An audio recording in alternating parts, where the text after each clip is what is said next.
So today we will study the Trendelenburg sign and जो test किया जाता है ट्रेंडेलेनबर्ग साइन को डिटेक्ट करने के लिए, दैट इज़ ट्रेंडेलेनबर्ग टेस्ट और ट्रेंडेलेनबर्ग गेट, वो सब हम इसी लेक्चर में कंप्लीट कर लेंगे। So before coming to the topic, हम समझते हैं कि नॉर्मल फेनोमेना क्या होता है। नॉर्मली स्टैंडिंग पोजीशन में एक नॉर्मल गेट क्या होता है।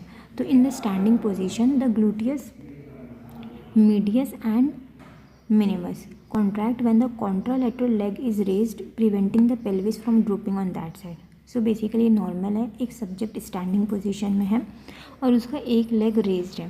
ये नॉर्मल सब्जेक्ट है, स्टैंडिंग पोजीशन में है, एक लेग फ्लोर पर है और एक लेग फ्लेक्स्ड है, रेज्ड है। सो उसमें क्या होता है, जो ग्लूटियस मीडियस और मिनिमस है, जो हिप अबडक्टर्स है, वो कॉन्ट्रैक्ट होते हैं।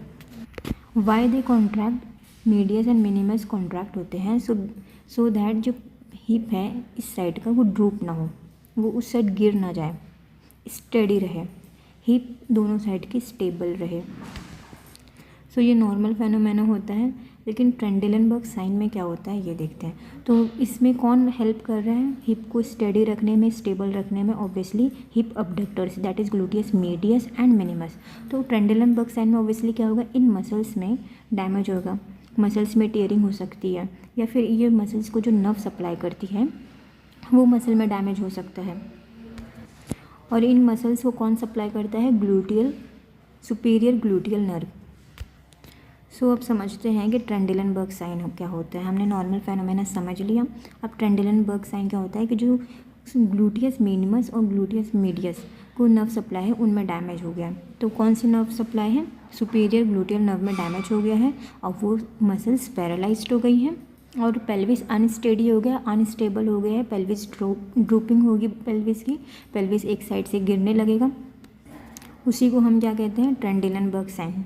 जैसे इस इमेज में दिख रहा होगा कि पेल्विस का एक साइड से ड्रूपिंग हो गई है क्योंकि ग्लूटियस मीडियस मिनिमस मसल्स में टीयरिंग हो गई है, मसल्स में डैमेज हो गया, या फिर मसल्स को जो नर्व सप्लाई करती है that is superior gluteal nerve उसमें डैमेज हो गया है। तो ये जो हिप है वो अनस्टेडी है, एक साइड से हिप की ड्रूपिंग हो गई है, स्टेबल नहीं है। इसी साइन को हम बोलते हैं ट्रेंडेलेनबर्ग साइन।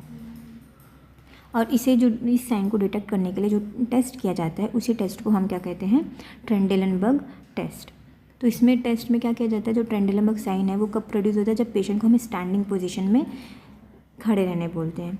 हम पेशेंट को बोलते हैं कि आप स्टैंडिंग पोजीशन में खड़े रहें और एक पैर को, एक लेग को फ्लेक्स करें, थोड़ा सा रेस करें। पॉजिटिव ट्रेंडेलेनबर्ग साइन में क्या होगा कि पेल्विक की ड्रूपिंग होगी, अनस्टेबल हिप हो जाएगा, हिप स्टेबल नहीं रहेगा, एक साइड से पेल्विक की ड्रूपिंग हो जाएगी। If the left gluteal muscles are weak, अगर लेफ्ट साइड के, लेफ्ट लेग की ग्लूटियल मसल्स वीक है तो राइट साइड में पेल्विक की ड्रूपिंग हो जाएगी, राइट साइड का हिप अनस्टेबल हो जाएगा, स्टेबल नहीं रहेगा। और उस साइड के हिप को क्या बोलते हैं, उस साइड के लेग को क्या बोलते हैं? Sound side सैग्स।